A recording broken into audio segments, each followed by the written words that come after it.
So as you guys know, let me turn this way. Or this way? I think it's this way actually. Okay.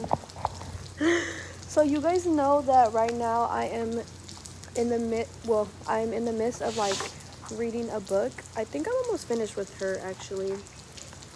It's the Motivation Manifesto, and right now in this chapter we're speaking about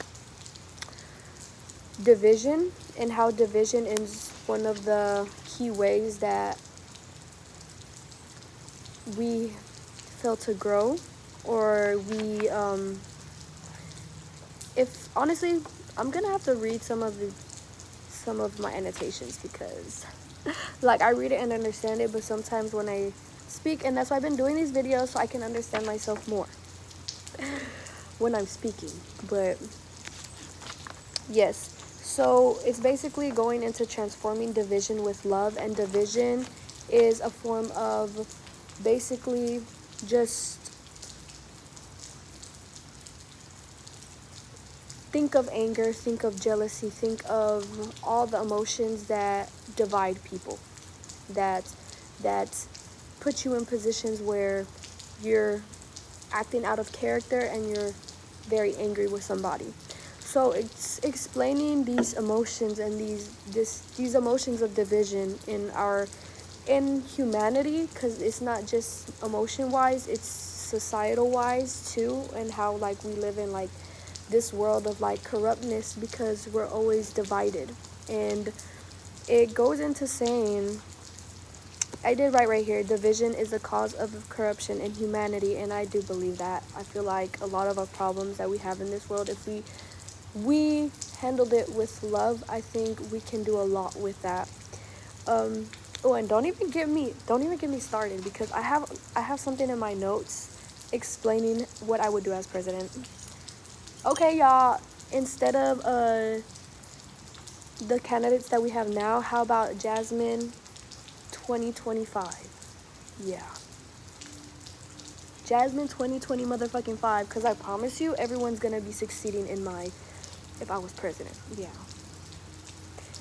Yeah, I would offer a lot of help for people of color, LGBTQ. I feel like I would give free health care. I would have a better education system. Yeah. But that's not what we're getting into now. Okay, so basically it's just that. And I want to read a paragraph.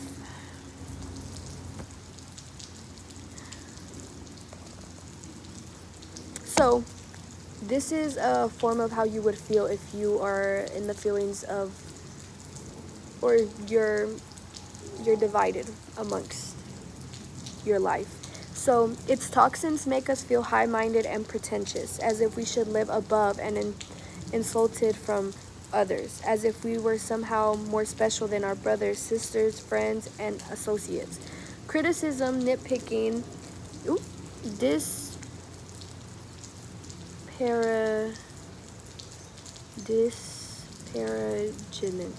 disparagement, disparagement. It's right here. I cannot pronounce that word, I'm not going to lie, but I'll figure it out. There's always room to learn. And wrath become our tools for relating to those stronger or weaker than we perceive ourselves. And I feel like amongst reading this, I feel like it's very, very true. Once we start feeling superior than others or inferior, that's when everything becomes divided. And I think in the next paragraph, it gave us an example of what division is, like real life scenarios. It says, we can also sense it easily when we become judgmental or cannot safely love for another nor sense oneness with them. This is the mother with an extraordinary daughter who sees only her flaws, the impatient boss who thinks everyone is stupid and slow, the man who never loves because he thinks he's too weird or different from the norm. And those are like a few examples of how division might look within everyone's life, and just in society. And then it went I underlined this quote because it gives us quotes, and I really, really like that because I'm just like, wow, he be eating it up. He says, division's poison then is antisocial venom that courses through us and clouds the innate emotional, social, and spiritual intelligence that would otherwise lead us universally to connection with others and to love. It could all be so simple if we just loved. Like, like, like we would literally all be vibing. There would be no such thing as um as middle class, any of that. It would just be love. Everybody would be able to all flourish together. And then I underlined this one. Without social care and connection, even faith and action can become corrupt or inadequate. Yeah. And I underlined that because then after it said, this is the confident, successful man who ends up alone and regretful, triumphs in achievement but trailing the wreckage of failed marriages and friendships. We see it in the tale of women who, instead of finding sisterhood, finds jealousy and bitterness among her peers. It's a child who shuts down, becomes violent, and ends up in prison because he couldn't find connection and compassion for others. So then he goes into saying what can be done. And I had put like, without compassion or connection, there is only division. Like I've been saying, like they've been saying in the book. So I kind of wanted to add on to that because I feel like, wow, that is very, very true. And I think when I think about it, like compassion, love, all these very positive emotions are needed within feeling, you know? Like wherever there's like good, there's bad, and wherever there's bad, there's good. Everything needs to balance out, you know? Everything needs to be able to fit in together, because without goodness, where is the badness gonna be? Where is, like, you know? And without bad, like, how can we balance that? So I kind of wanted to put that because I'm just like, I feel like I see that in every situation that I've been in. I feel like even reading, or like, because I read a lot of these books that are very into like finding your purpose, or there's religious books, astrology books, anything that's in the realm of like bettering yourself in some way. I feel like the key point is always love. I've noticed that, and I'm like, it's a beautiful thing because it's just like, wow, the answer is literally to love, to literally just, I love it. But it's just like, it's always explaining something about duality too, where it's just like, wherever there's bad, there's good, wherever there's good, there's bad. And it's just like, as humans, we're always thinking that we have to be like at a certain pedestal, when in reality, like, we are humans, we are breathing, we are here, and we're in the now, and that is okay. Like, we are everything but nothing. Yeah. No, but like in reality, like, we're everything. Like, we have good traits and bad traits. We are literally just here, and that's a beautiful thing. So I wanted to add that in there because I was just like, wow, like, yin and yang, like, what? And so I wanted to get into it because I haven't finished the chapter, but it asks me a lot of questions. I wish I could have done these videos from the beginning of reading this, because I feel like, babe, it's a good ass book. But so the question it asks me, I'm gonna underline it actually. It kind of makes you a little bit more self-aware too. So it asks me, who have we been avoiding or mistreating because of division? And honestly, I was thinking about it at first more so internally and externally in my life, not anywhere like deeper, because I'm just like, I feel like, who have I been mistreating?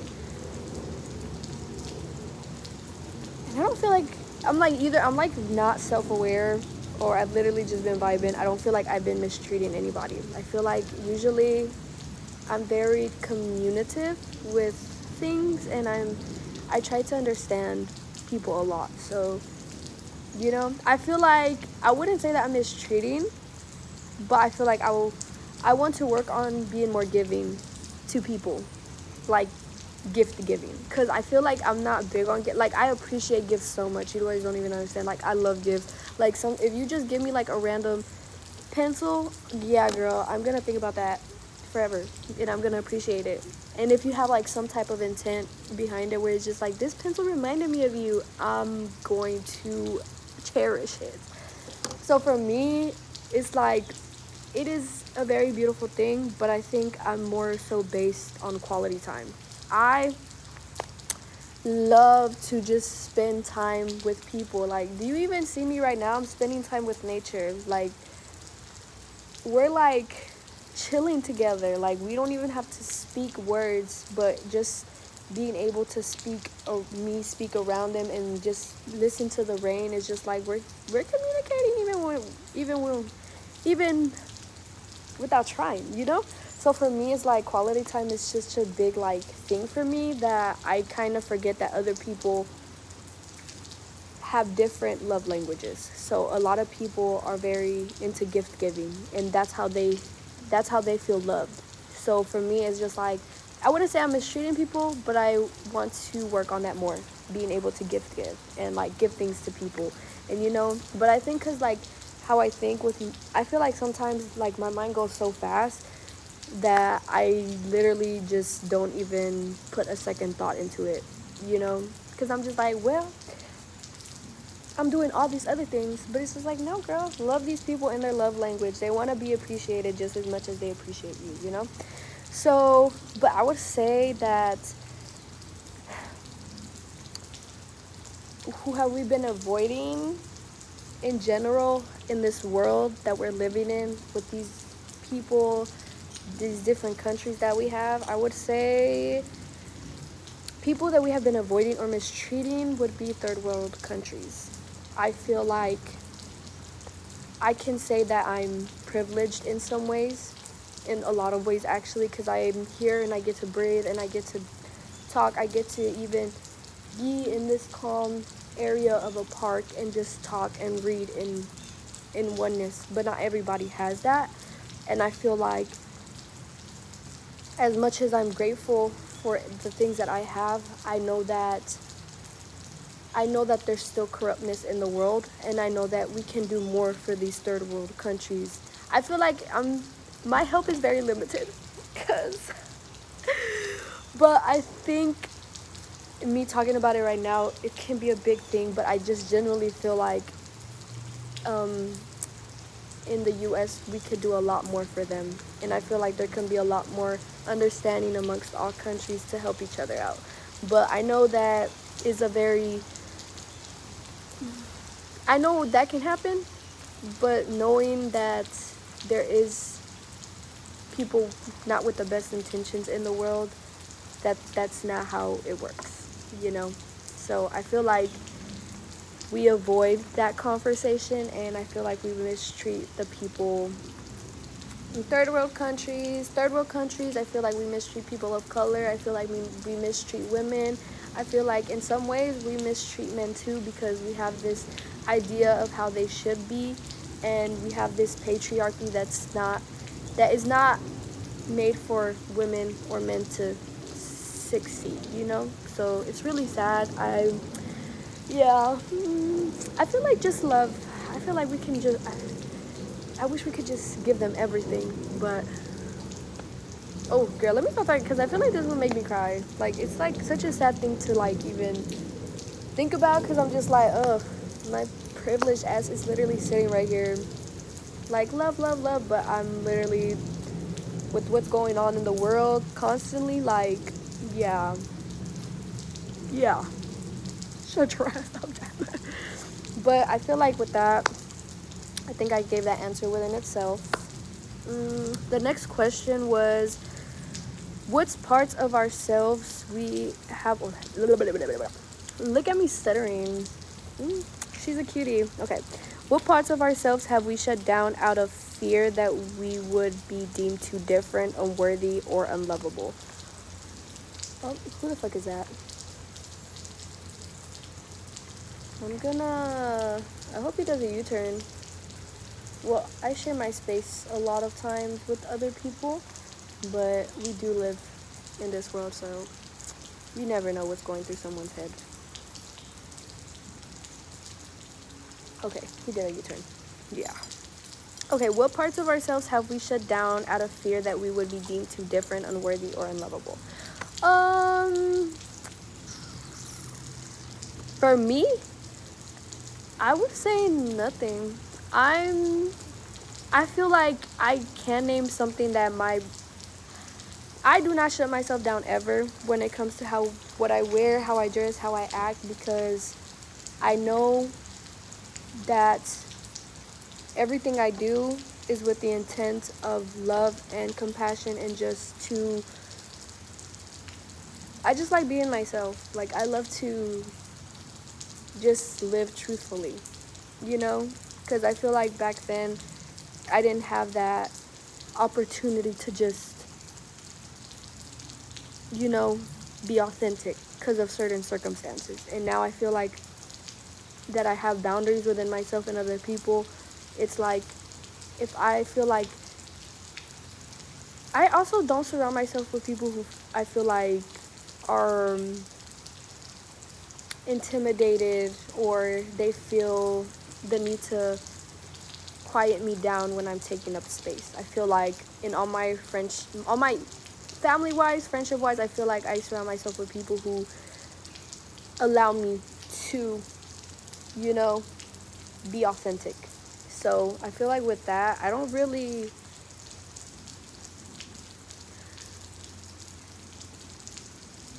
haven't shut myself down out of fear at all, because I don't. But I do have instances where people try to humble me, and I'm just like, but I'll be so quick to just be like, now I will, now I'm very observant around you, and I'm not going to speak. I'm still gonna talk, but like, if my body feels like I should, then I'm gonna to see what you're gonna do. But but I also have an understanding that, you know, when people are in that predicament of insecurity, of like, you know, not accepting themselves, is they're gonna have a hard time accepting other people. So I don't get too like riled up about that. I'm just like, it's okay. I'm like, I will still love you. But I will say something that I feel like is usually always kind of rejected from society, that I notice, but I don't care and I still do it. Girl, I thought someone was calling me. I would say would be my sexuality. I'm very big on my sexuality. I'm very big on what I wear, how I present myself. I feel like I love to show ass. I love to show titties. I love it. And I feel like a lot of times people misinterpret why I'm doing what I am doing, and they think that, oh, I feel like when I say hoe, I mean it in a very beautiful way, like, yeah, but I feel like most of the time when people are trying to humble me, or they're trying to, like, you know, put their perception of who I am to them onto me, it's kind of like most of the time, I'm pretty sure I get called ran through. People call me hoe. People think that, you know, I'm a certain way, but I think I don't really, I feel like that's one thing that I noticed that people don't accept, but I I cannot control I cannot control how people view me. I cannot control how people have anger within themselves. I can't control that. All I can control is myself, and if I'm accepting myself, then that's all that matters to me, you know. I've had a few instances where I'm just like, fucking asshole, beat your fucking ass, yeah. Uh, it would be that. I honestly, in another video, I might go into like why I got very into like, you know, dressing the way I dress, and like, cause I have a lot. Also, bro, I have a lot of respect for sex workers, and you know, those are my girls. I feel like they're so worthy of love. Period.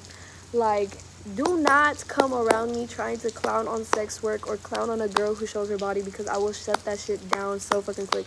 I know because I've gotten into modesty more now, because I'm just like, I used to not want to, because I feel like when people would tell me that I have to dress modest, it would be out of like, oh, well, if you want a man to take serious, because you have to dress like this, or like, well, you go to the club all the time, so you're not gonna, so,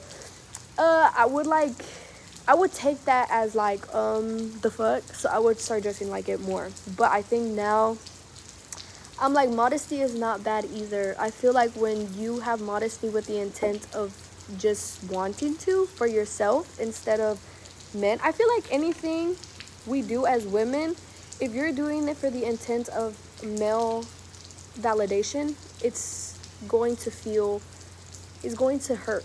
It's gonna hurt, and it's going to make you cry, and it's going to put you in a headspace of just. So I feel like changing your perception on that and just doing something for yourself is always something that is gonna feel good, you know? So I feel like with modesty, I got a lot into it, because I'm just like, oh, like, modesty is beautiful too. Like, I love both. I love being able to combine both also, because I'm not going to limit myself to just sexuality. I'm not gonna just limit myself to modesty either. Why limit myself when I can have both? You know, like, but yeah, that's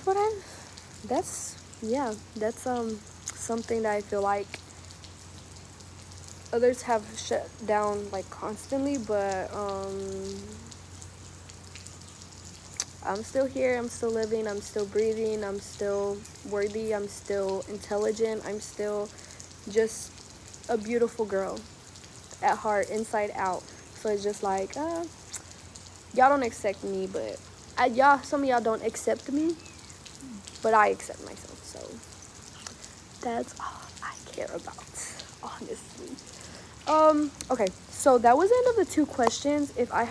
If there's more that come up, I'm going to definitely be answering them. If you guys want to have me do more videos on me reading books and me, like, explaining how I feel about these idealisms that I read, or like beliefs that I've been reading, I would gladly love to make more videos, because I just love talking, and I love to be, especially at the park.